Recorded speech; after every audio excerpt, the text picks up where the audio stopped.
Now then, so as you'd be aware, the new expansion is releasing very, very soon. At the time of recording, it's in like 12 hours. So I thought now is sort of the perfect time to do a video like this. And what we're going to sort of cover is how to build your own deck and improve it to the point where it's really good and it's not just a stack of 25 cards. As I'm sure a lot of you will have seen some of the releases for the cards, have lots of ideas of sort of things you want to build, and so hopefully this can help you out and make those decks really, really strong.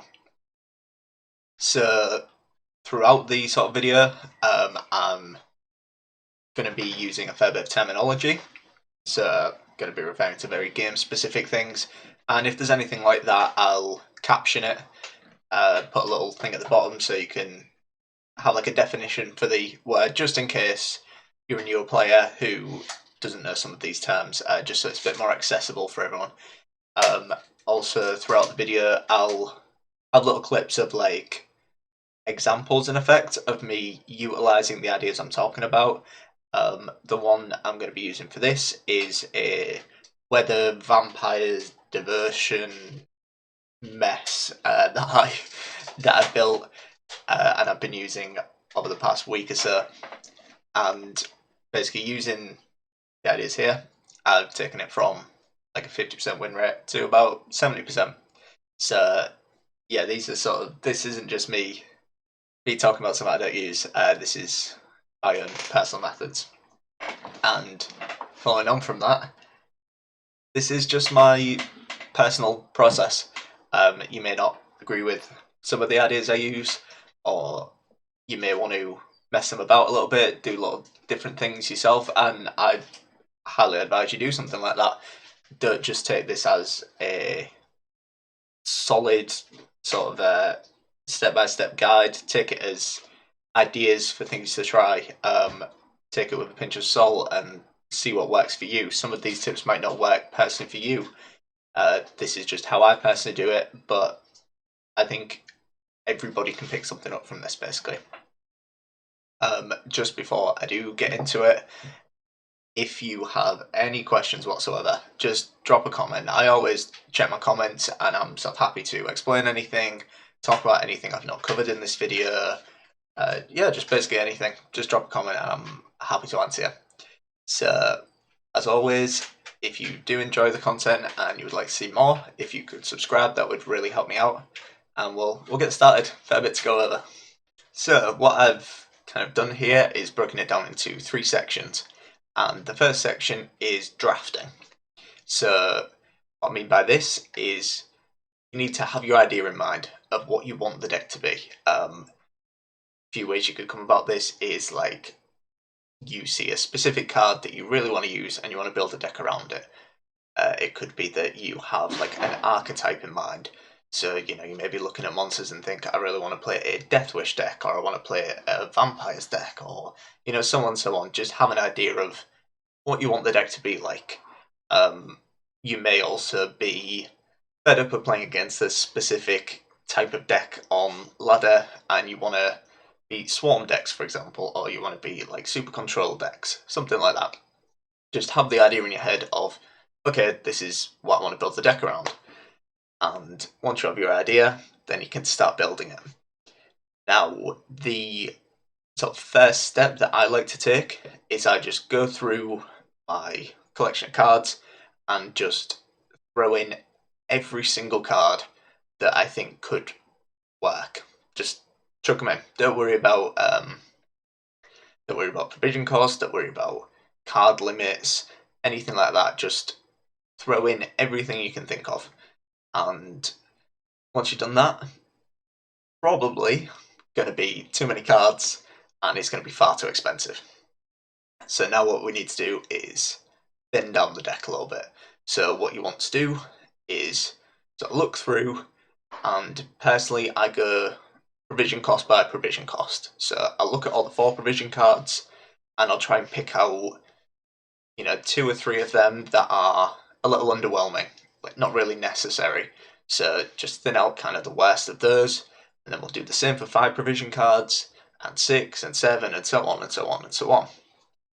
And once you've done that and you've got down to 25 cards in your deck, you then need to look at the provisions. So if you've kind of thinned it the way I've said, what usually happens is you've got your 25 cards, but your provisions are maybe a little bit over or a little bit under, should be relatively close. And what you then want to look at depends on if you have too few or too many provisions in your deck. Now, if you've got provisions to spare, oh good, you can look at upgrading some cards. To say you've got 3 provisions spare, you can take a 5, upgrade it to an 8, or take a 5 and a 6 and upgrade them to 2 7s. You know, you can look to kind of beef up the deck a little bit. And this may be where you're bringing back cards that you originally cut as you were sort of thinning things out. And just try and get to the point where you're not over or under provisions. You want to be on that 0 point, because there's no point wasting provisions. What is far more likely, however, is that you're a little bit over the provision cap, so you need to start cutting back a little bit, and you basically can do the reverse of that. You want to look through and see what either doesn't really fit with the deck idea, doesn't really sort of justify itself in the deck, basically, and cut it back and make up those provisions. Now, a lot of this will come with game knowledge. It's not too important at this point because we are going to improve on this deck. This is like the first draft, so you can try and do the best you can. It doesn't have to be the perfect deck. You just want to get it to the point where it's 25 cards and the provisions are spot on. And once you're at that point, we can go on to step 2. Now, step 2 is refining this list. So you've got your deck together, it's the first draft, and the only way you're going to improve it is playing games with it. Now, I know a lot of people will theory craft the life out of it, and personally for me that doesn't work, because you will drive yourself mad just sitting in the deck builder, going over and over the same deck, trying to figure out what would work and what wouldn't. What you need to do is you need to take it into some games and see how it performs, because there's really no substitute for that, like, actual hands-on experience of how the deck works. Now, you may want to take it into casual if, say, you're worried about your rank or whatever, but I would personally suggest taking it into ranked. And kind of the reason for this is it's going to be a much more competitive environment, and you're going to be matched up against people at the same or similar skill level, so it's going to be a bit of a better reflection. And also, you're more likely to run into the typical cards you're going to see on ladder. It's going to be very annoying running into the same old decks, but that's the only way you're going to figure out what works on ladder. There's really no substitute for it. So what you want to be doing during these games is you're not just going to autopilot, you're not just going to slam your cards and just play out the game like you maybe do with some other decks.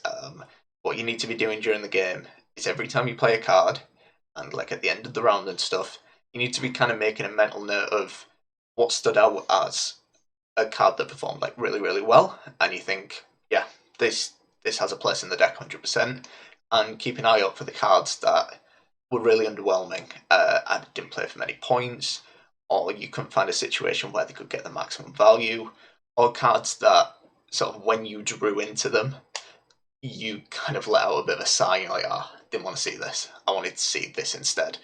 I personally kind of do this in my head, but if you prefer and you're struggling to keep track of it, you can just write this down. Just literally have a good and bad column and just put cards in. And once you've done that, you may want to play 1 or 2 games just so you can maybe play against a couple of different decks, because some cards are just not going to perform in specific matchups. So maybe worth playing a couple of games before you do this. But once you've kind of got an idea in your head of, okay, these cards are good, these cards are bad, you want to be going back into the deck builder and you're looking to refine it now. So think about your list and try and look at those bad cards and consider replacements for it. So the replacements are kind of up to you in a way. If it's a 5 provision card that wasn't working, you could look to just straight up replace it with a different 5 provision card. You could also, if say you remove 3 different cards, you can then use that combination of provisions that is freed up to maybe use ones at different costs. But what you're really looking for here is thinning out and really leaving the deck with the absolute best cards and sort of trying out some new things that maybe work that you hadn't thought about on your initial draft. And also what you can also consider is sort of during the games what you felt like you were missing. So it may be that you were lacking removal for answers and you really felt like you just couldn't deal with stuff. It may be a case of you just couldn't generate points. It may be a case of you were really struggling to find the cards. The deck was lacking some consistency, and so you can keep those in mind when you're doing your replacements. You may want to get a tutor card in to make it more consistent. That kind of thing. And once you've done this, you can basically repeat this process. You can kind of repeat this as many times as you want, just going back and just making those mental notes of, okay, this card is underperforming, this card is really, really good. And you can basically repeat this as many times as you want.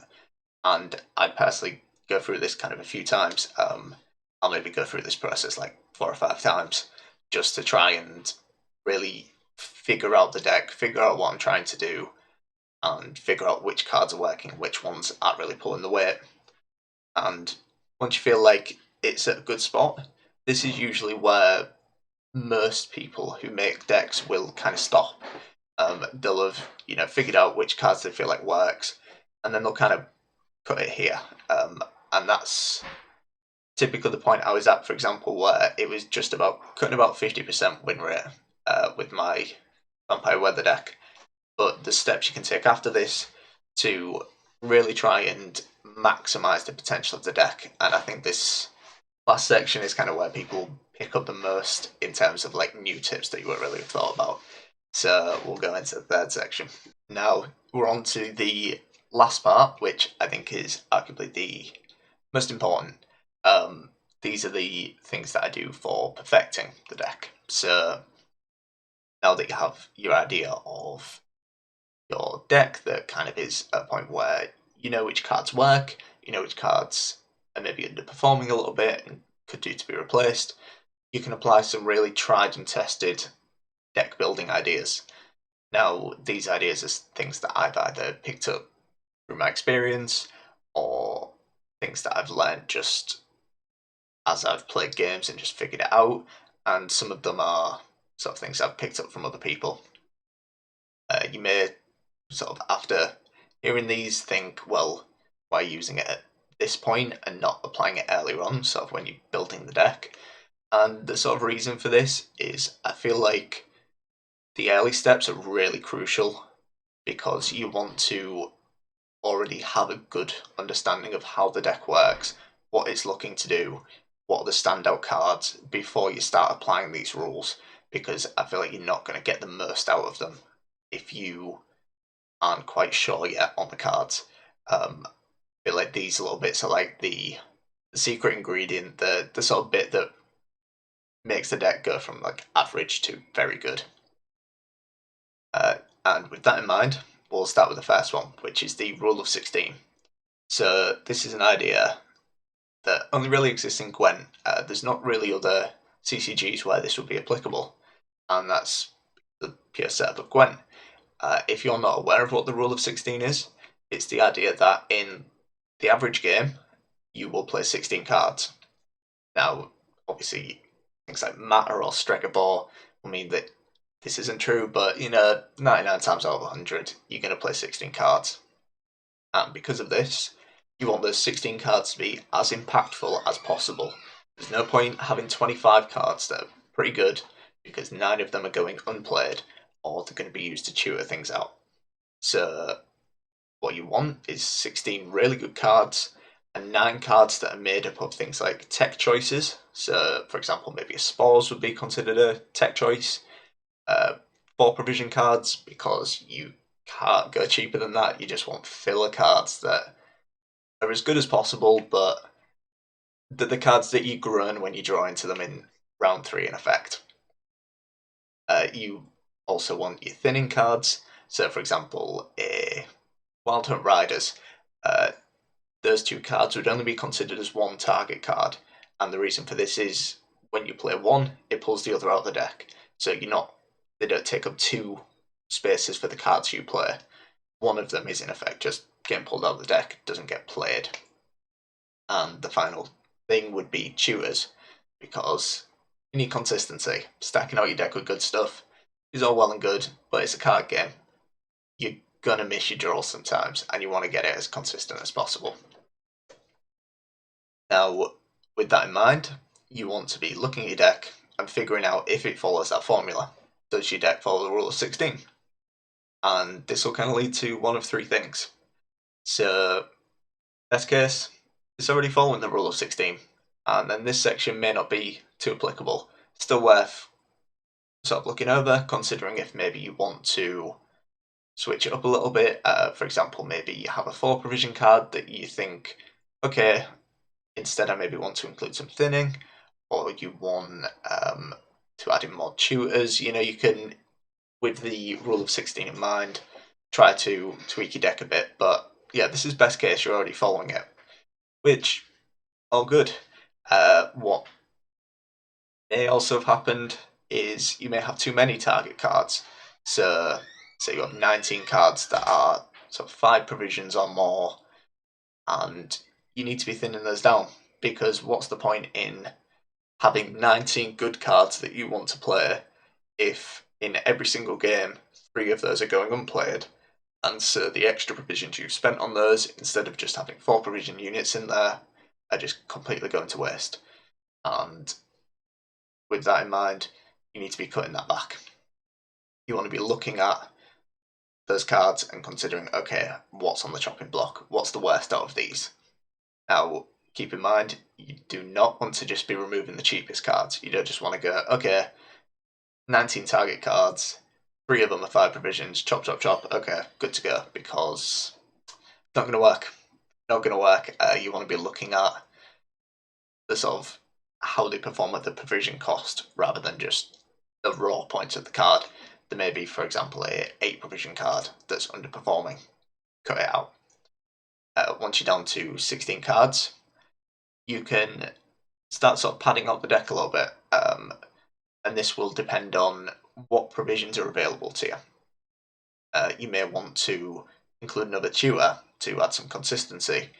You may just want to put in some 4 provision cards and use those extra provisions to upgrade some of the remaining 16 target cards. But basically, you just want to be getting your deck to that point where you've got those 16 target cards and instantly it's going to play far better. Another outcome, and the final of the 3 outcomes, is you have too few. This is usually when you've stacked up the top end too much. You've got far, far too many expensive cards. And what you probably want to do at this point is you want to cut out one of these expensive cards that just isn't pulling its weight. This is arguably one of the hardest things to do, because the top end cards are nearly always going to play for a lot of points, but you have to consider if they're worth the provision cost. They might be playing for plenty of points, but it might be not really worth the amount you're spending for it. And so you just need to be a bit brutal and just axe out some of the top stuff. Just accept that it needs to go. Now, once you've done that, you can now look at taking some 4 provision cards, bumping them up to 5 provisions plus, some pretty good cards to include, and sort of make it up to the point where you have 16 target cards. And once you've if you fall into any of these 3 categories, once you've fixed this, I can guarantee you, if your deck wasn't following this rule before, it will be better immediately. It will already perform better. I can put my life on it. There is one thing to consider with this, and I think this is definitely something that comes with time and needs a lot of game experience to apply correctly. So, the rule of 16, if you're a new player, just follow it to the letter. But if you're a more experienced player, you may look at the rule and your deck may not follow it, but there's a reason why it doesn't follow it, and that makes it okay. So what I mean by this is, with the Frost Vampires list, for example. What I have going on here is, by the looks of it, we don't have enough target cards. But this is because I looked at the deck and I said, okay, the Conquerors are 4 provisions, but they're playing as 7 power veiled units that are always proccing Thrive, and they're also Wild Hunt, so in a round 3 they're playing as 8 if we're playing Oberon. I can justify that they're target cards. And what this has allowed me to do is kind of stack out the top end. And exactly the same situation for the Bruxers, because realistically, in a round 1, you are not going to complain if your hand consists of Endrega Lavas and Bruxers, because getting those Thrive engines down, really, really nice. So by treating those as target cards, it allowed me to really, really stack out some of the golds, and that is why this deck is very top heavy, because I've readjusted this rule a little bit to apply slightly differently to the deck. But as I say, keep in mind that this is very much you need the game knowledge to do this. If you're a newer player, just follow the rule of 16 and discard this. So I've been talking for like 10 minutes. I need to get a drink and then we'll start with the next bit. So I'm back, I'm refreshed, and we're on to the next part of perfecting the deck, which is you need to consider your matchups. So by this point, you should have played quite a few games with the deck, should have an understanding of how it does in different matchups. So you may find that your deck performs really, really well against Control, not so good against Swarm, or unitless decks just destroy it, you know, that kind of thing. You have a general feel for the decks you beat, the decks you don't beat. Now, what a lot of people will do is they will look at the bad matchups and just try and improve those. And personally, I do not think this is the way to go. Some situations it's worth it, but most of the time not. For example, if you feel like you have a bad matchup against Swarm decks, a lot of people will just say, okay, I'll put in a load of Road Punish, job's good, improve the matchup. But what this can lead to is you're including cards that kind of don't really synergize with the rest of the deck, and you're making your good matchups pretty bad, because say you think, okay, I'll put a Lacerate in the deck, that will instantly improve your Swarm matchup. But if Lacerate doesn't synergize with your deck, then all you're going to end up with is a pretty bad Control matchup, for example. So just keep that in mind, that you really don't want to be just looking at bad matchups and trying to account for those. This is a CCG after all. You have to accept that there are going to be matchups where you just don't win. You just don't win. And that's fine. That's fine. Just accept it. What I personally prefer to do is think about the good matchups.